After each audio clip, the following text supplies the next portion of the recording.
you a bit about what I'll be doing in the coming year or so. And so there's been a lot of commotion in the last few months regarding the James Webb Space Telescope, and if you don't know what it is, that's fine, I'll explain.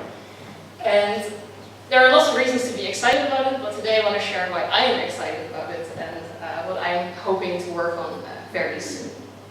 Now, whenever I give a talk, I like to start by just looking at our own Milky Way first, because that's really where our curiosity comes from.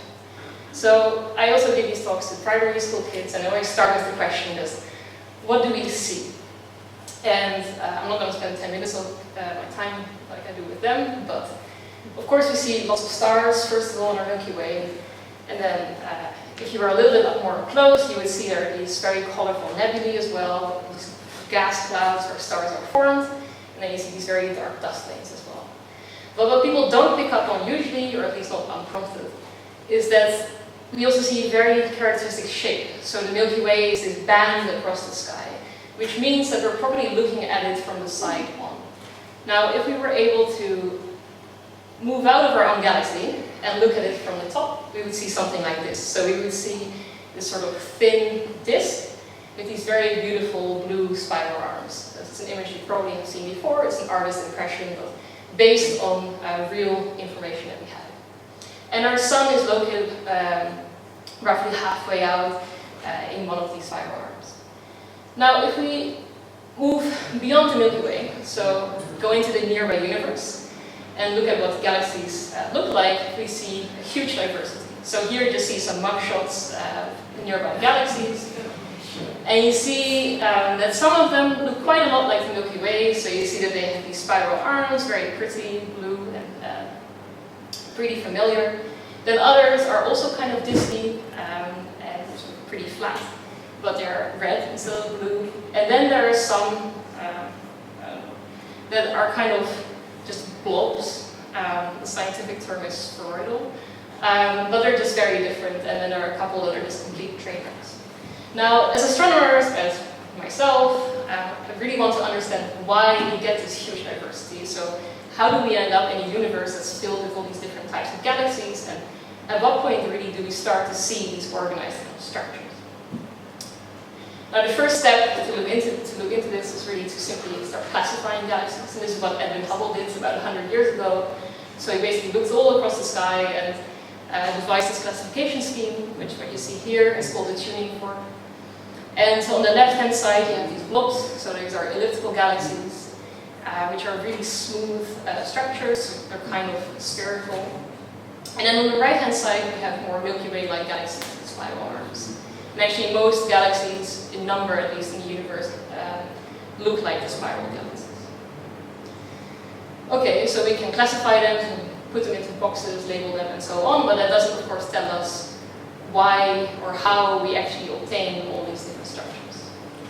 And so we want to know what are the processes involved, at what point does a galaxy start to look like the Milky Way as we see today.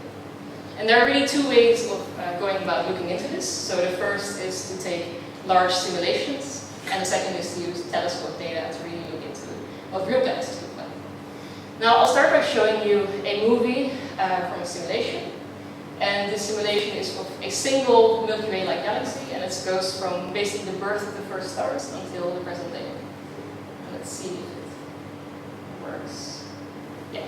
So you see there's lots of gas falling in, and all these points or stars that are forming. And basically you see that's extremely messy. As stuff falls in, it's very turbulent. And then slowly over time you see that there is a structure forming, so it starts to spin up, and then soon, around about now, you see the first spiral arms start to form, and as time goes on, it starts to look more and more like our own Milky Way.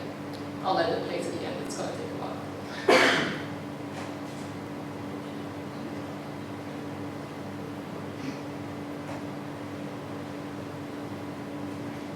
And all these clumps that are falling in are just tiny galaxies that are swallowed up by the big one.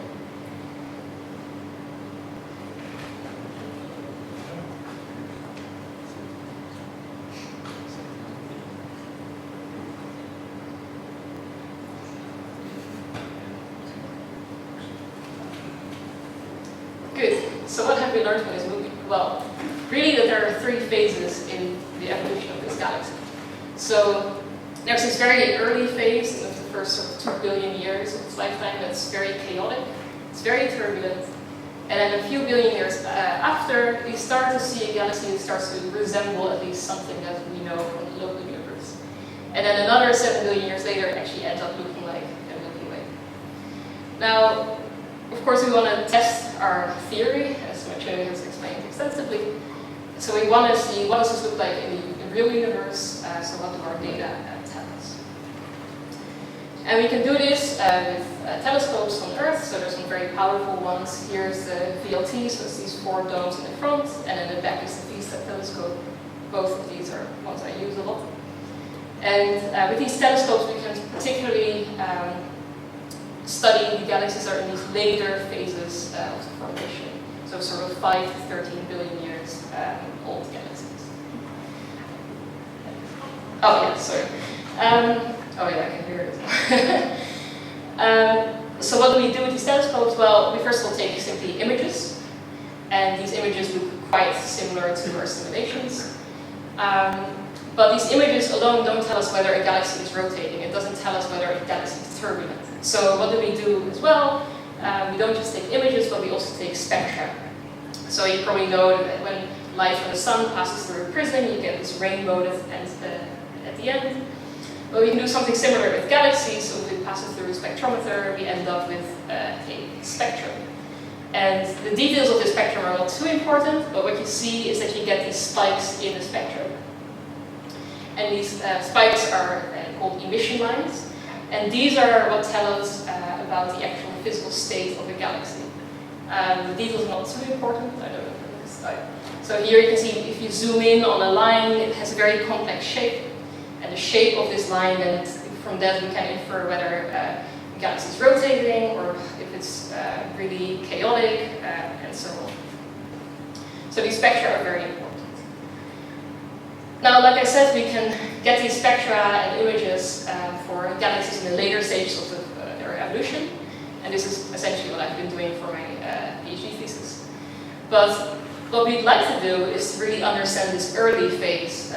So before galaxies actually turn into something that looks like a Milky Way. So how does that happen? The issue is that we don't have any telescopes right now that can actually image or take spectra of galaxies when they're still in these very, very young stages. Why is that? Well, it's mainly because very young galaxies are also very far away. And when something is very far away, it appears to be, of course, very small. And it's also very faint. And then there's a third effect, and that's the redshifting. So a galaxy that's far away may be intrinsically blue, but the further away it is, the more the light waves get stretched out. So the redder it appears to us. And this is a problem because so young galaxies are very red, or appear to be very red to us. But from the Earth, the atmosphere is great for life on Earth, but the atmosphere actually blocks certain wavelengths. So the atmosphere is opaque to very short wavelengths, which is good, otherwise we would all burn. But it's also opaque to these slightly longer wavelengths, so in the infrared, which is what we actually need to observe very young galaxies. And then the second thing is that atmosphere makes our pictures very blurry. So if you take a picture of a galaxy from the ground, it looks something like this on the left. But if we go to space, so with Hubble, you can see that the same galaxy looks a lot more clear. So what we need is a space telescope that can look in the infrared.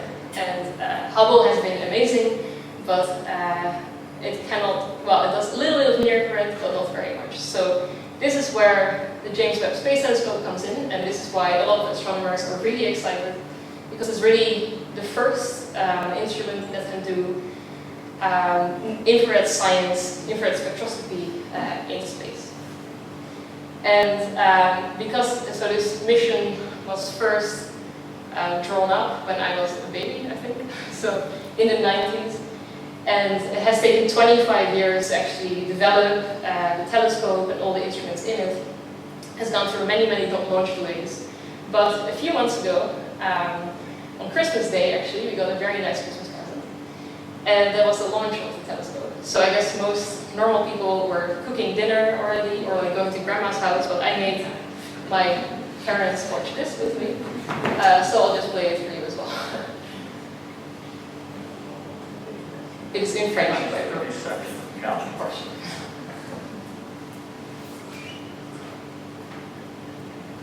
So the telescope is folded up into this top bit and sort of Standing recording by down the this. terminal count. À dessous de DDO, attention pour les décomptes finales.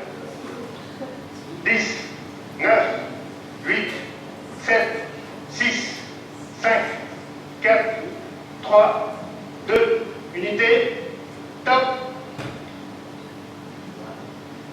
And we have engine start. And look at off. Décollage. Décollage, liftoff from a tropical rainforest to the edge of time itself. James Webb begins a voyage back to the birth of the universe. Punching a hole through the clouds, 20 seconds into the flight, good pitch program reported.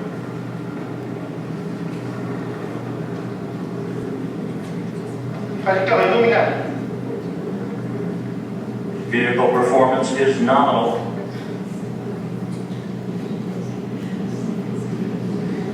It's in French Guiana, so Ariane it's 5 always rocket overcast. continues to fly uphill in nominal fashion. Okay. So that was a piece of history. You're welcome. And this was followed by a huge media frenzy all across the world, or maybe the Western world. So Webb is a collaboration from NASA, ESA, and the CSA, so it's the Canadian Space Agency.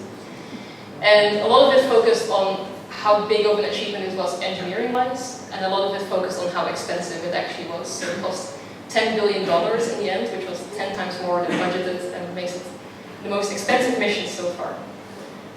So you might wonder, is it worth it? In our opinion, yes. So most of the budget actually comes from the American taxpayer, so the Europeans paid roughly 1 espresso per citizen, I think, so I think it's worth it. And so what NASA did is essentially build everything you see on the left. So they made the mirrors, so they're like 6 meters in diameter, so it's huge. And then they made the sun shield, which we learned is the size of a tennis court. And the sun shield is really important because it cools the whole thing down, but in a passive way, so you don't need any motors or anything to cool it all down. But the mirrors alone don't make a telescope, and maybe that's something that non-astronomers don't always realize. The most important bit is actually housed behind these gold mirrors. And those are the actual instruments that take the light and turn it into science measurements. So that's what you see here. So you see there are 4 instruments. So on top is NIRISS, which is a Canadian contribution. Then there's NIRCam, which is the US. And then MIRI is a collaboration between the US and Europe, which Astron actually, I think, did quite a bit for. And then NIRSpec is the instrument I am heavily involved in, which was developed by ESA, a lot of it here at ESTEC in Northwijk actually. And so I'm part of the instrument team, which means that we're responsible for commissioning of the instrument, not me personally, but also developing software that's needed for the whole astronomy community to actually analyze these data. And in return, we get some of the very first data and a lot of it as well. So that's also very much worth it. Okay, we don't really have much data yet from JWST, but we have some calibration images so far. So on the left, you see what the previous infrared telescope has done. So this is from Spitzer, and this is really a sort of best effort from Spitzer, which has done a really good job. But on the right, you see what a simple calibration image from JWST looks like, right? So it's not even like a proper science image yet. And you can already see the difference is just stunning. So there's a lot of very good stuff to come. But this is MIRI. I don't care about MIRI, well, it's not true. But I care more about NIRSpec.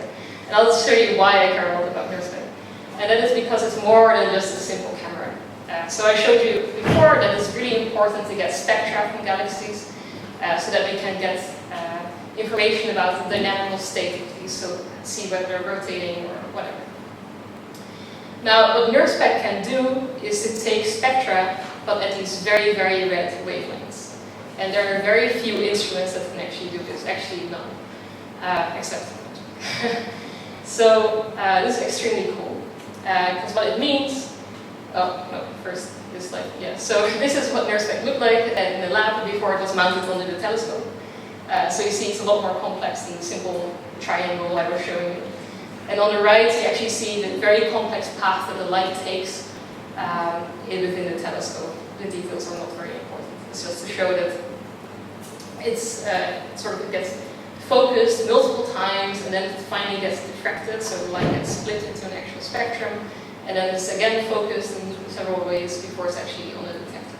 And it has to be in this complex way because it's of course inside a spacecraft, so it needs to be very complex. So I'll just kind of finish with showing you what we're hoping to see very soon from NIRSpec. Now this is not real data, this is just some mock stuff. But if you have this very young galaxy that I showed you from the simulation, then what NIRSpec will do is to actually image it at these very red wavelengths.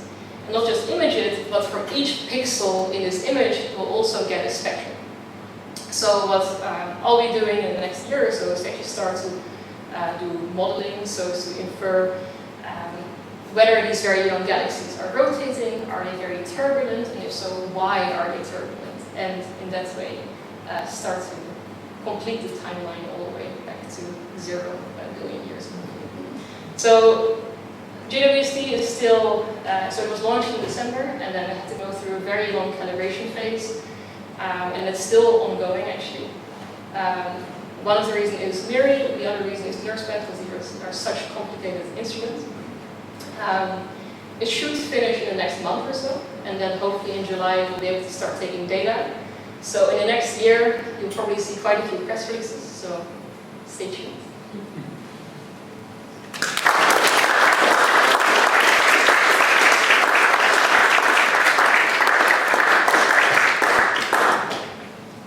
Great, thanks Anna, that was a great talk. We have time for some questions as well, and I'll ask you just to keep the mic. You can also just repeat back the question. Any questions?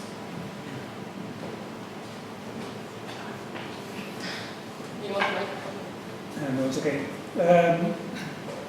The question is, so what I understand is that you want to focus on the spectra to see if there is a lot of turbulence or that they are rotating nicely, right?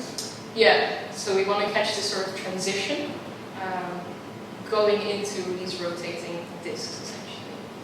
And that is something that's, yeah, we have done for for a handful of galaxies, but not done as a sort of statistical study. So we don't have a good census of what does the average galaxy, so the galaxy like the Milky Way, what does this evolution actually look like?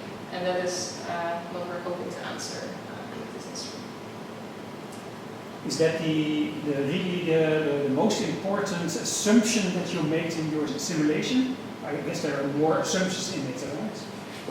So the simulation is not my simulation first. It's from his rival, which is the FIRE simulation group, and they don't care at all about my science objectives. So they made a galaxy. So their aim was to make galaxies that look like the Milky Way, from of course assuming some,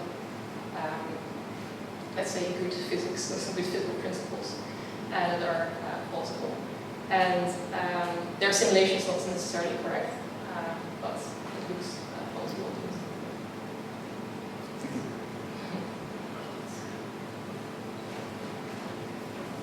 Any other questions? Oh yeah, following up on that, like, is there something in the simulations that new observations could show correctly? Yeah, so something that we really don't understand is the reason, well, the exact reason why galaxies are so turbulent. So in the simulation, it's actually really hard to simulate this properly. Yes. Observation is actually also really hard to figure out the exact mechanism. And that is usually because we measure only one line to infer sort of dynamics and stuff like that. And with this new instrument, we're going to get many different these emission lines in one go. So you get a lot of ancillary data essentially to go with it. And then you can really start to disentangle between different scenarios. So you could take different simulations, for example, and see, okay, does this match up with my observation, or does another scenario match up better?